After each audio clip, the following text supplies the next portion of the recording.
Hey girls! Hi! So we're here with Kim O'Hara and we're here to talk about the D word, divorce. But first, tea. Ting. Think about those difficult times in your life. What were the things you did that helped you through? I'm talking to women who've had extremely difficult situations, a fall, and they're talking about how they kept going. Let's hear their stories, honor their resilience, and most importantly, learn lessons for our own lives. Kim, thank you so much for being here. Thank you for having me. I'm so excited for all our hip shakers to learn about your story. So why don't we get started? Sure. Could you give them a little introduction? Sure. My name is Kim O'Hara. I'm an intuitive book coach, and I also love hip shake. Aww. And I help women and some men, some very, wonderful, vulnerable men, to bring their words and their voices to books. Today we're talking about a situation in your life when you had a fall. But before we go into that, let's start with how was your life like before? Paint a picture for us. Sure. Yeah, my life was very different. I was living in a situation where I knew that divorce was inevitable. I had two very small children, and there was just a part of me that knew that there was a life I'm supposed to be living and an up level I was supposed to be doing that I hadn't been able to access yet. Okay. I didn't know who I was. I hadn't really, I'd lived in a shell for so long and I knew there was someone else in there. I just didn't know how to access her. Okay. So then what happened? So then, my husband moved out, and we started that whole process, which is very painful, as many women know. And I had 100% custody for a while because you don't have the logistics. You didn't have a place to live. And that will really bring you to your knees when you are discovering yourself for the first time and you have two really small children who need you all the time. And so it felt like I was having this Band-Aid constantly ripped off of the scab of discovering that, I'm kind of weird and I like some different things and I hadn't explored that yet. And so it was humbling and it was also painful. Living through that change, basically you started with having 100% custody. And then, then did you get the divorce finalized? How did that happen? We went to 50-50 within a year because I felt that the kids should have time with their dad, and he felt the same way too. Okay. And so once I started to have the 50-50 custody, I suddenly had 50% of this time all to myself. And I was like, oh my God, when you're sitting suddenly for the first time after all this chaos and change by yourself, it's game on.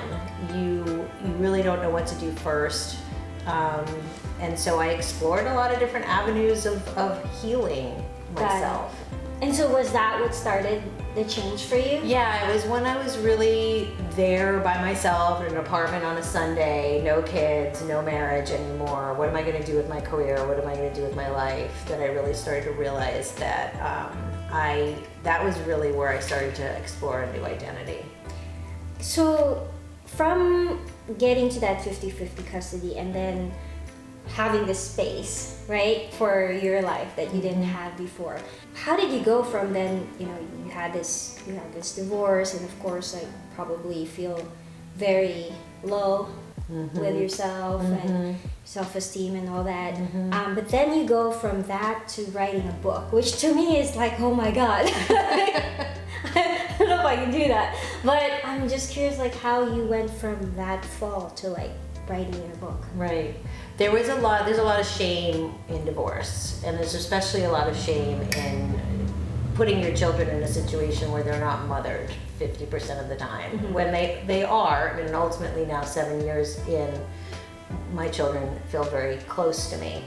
But the missing piece was I hadn't faced that I had been sexually abused and hadn't been able to face it in the confines of that marriage. So the book had to be written about that and all the parts of my life that it affected. It affected me, whether I could be a good wife. It affected whether I could love myself. It affected, what made me happy or who I was. And so I had to write it to get through the other side to now start this new journey as someone divorced, single mom.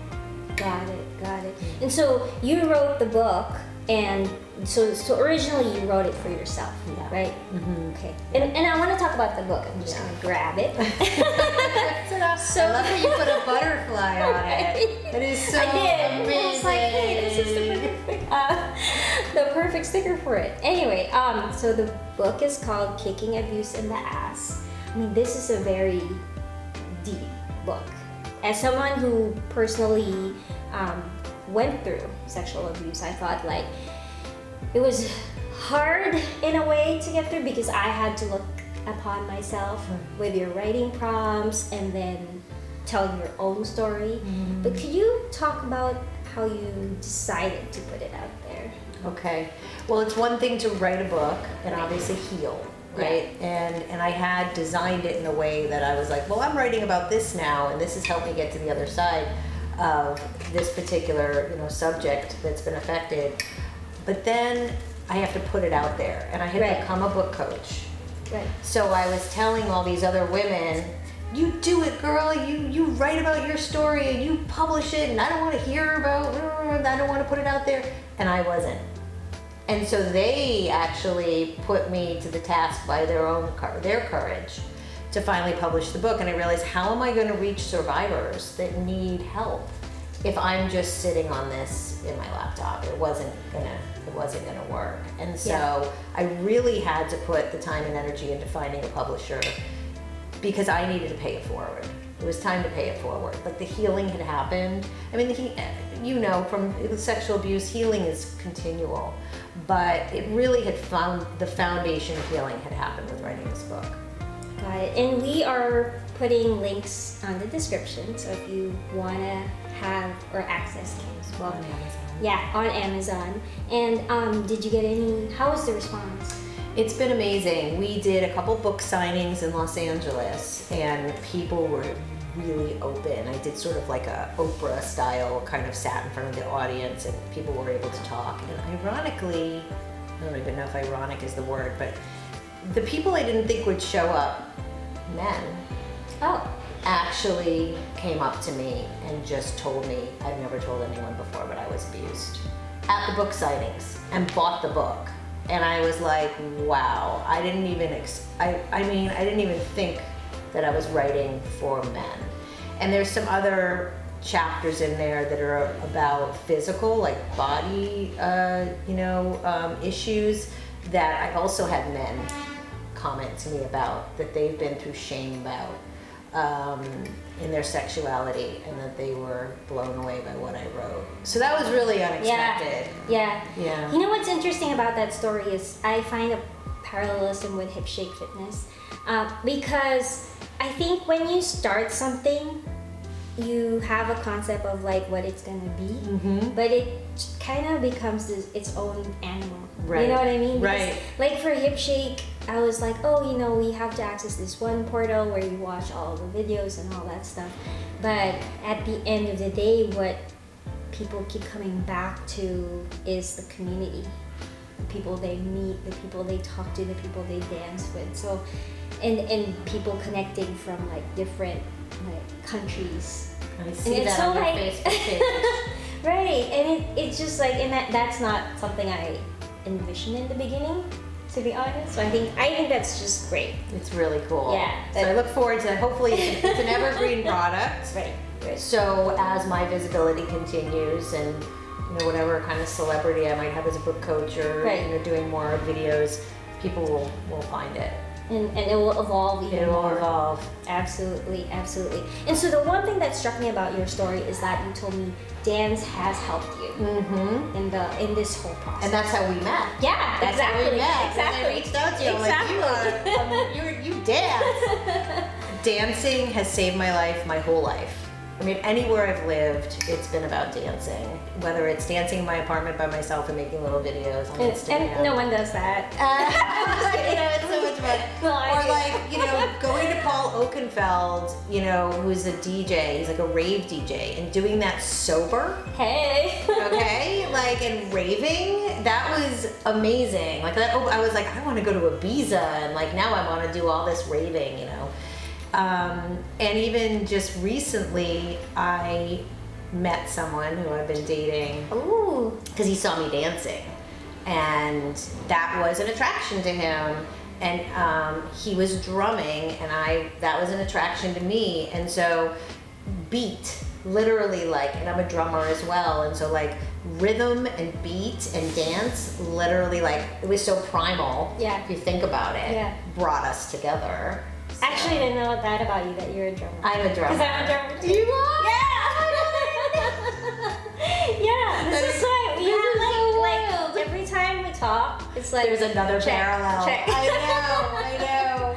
That's awesome. Yeah, so I love dance, and I think it just frees the soul. And I just took my children to a Queen cover band, and just we danced. What was it here? It was in Marina Del Rey. Okay, Yeah. awesome. I do have one question. What's the one thing you do each day to keep you going? Okay, mine is I have to do something that brings me joy every day, and it can't have a fiduciary or ROI attached to it. Like, it can't have, like, it can't be a mission.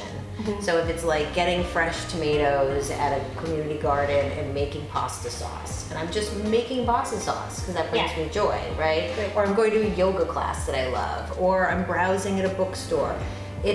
Every day, if I haven't filled myself in that way, then I get into that grind mentality, that survivor mentality of just going and never opening up and allowing yourself the time, which is another, construct of, I think we abuse time. We think time is not on our side. We think we don't have enough of it. People on the radio are always saying, my God, the years and months are flying by more than they ever have before. And I'm like, they really aren't. That's just a perception shift. So I feel like when I allow myself time to do those beautiful things, I actually have more time to do other stuff.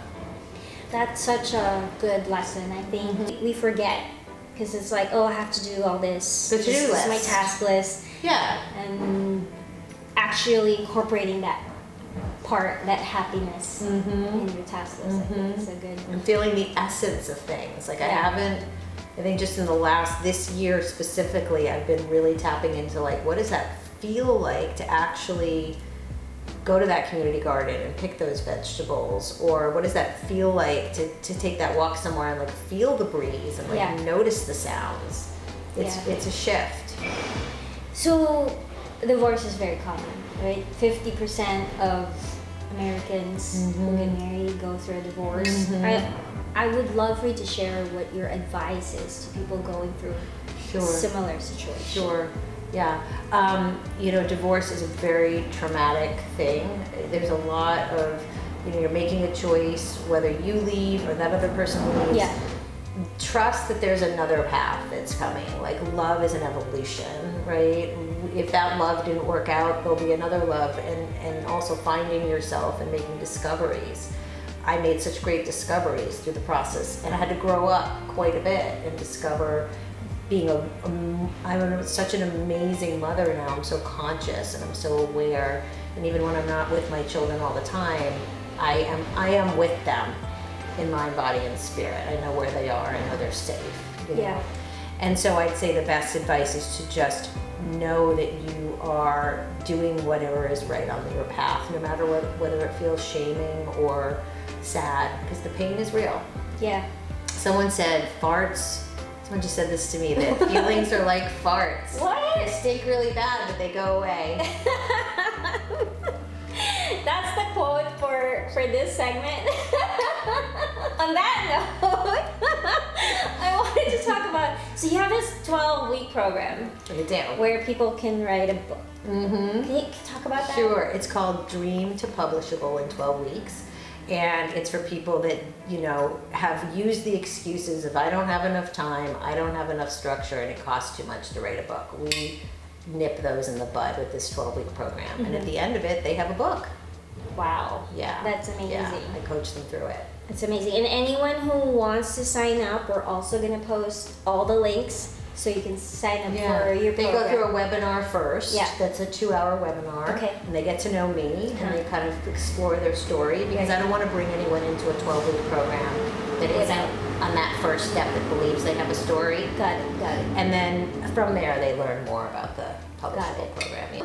Thank you so much for sharing your story. I know that you're gonna help a lot of women, especially since we have a lot of hip shakers. Yeah, around the globe. Around the globe for women, and Divorce and sexual abuse are global. right. Yeah. And I think it's a topic that is not always talked about, but is important. And yeah, thank you for being here. Thank you for having me. So grateful to have you. Thank you.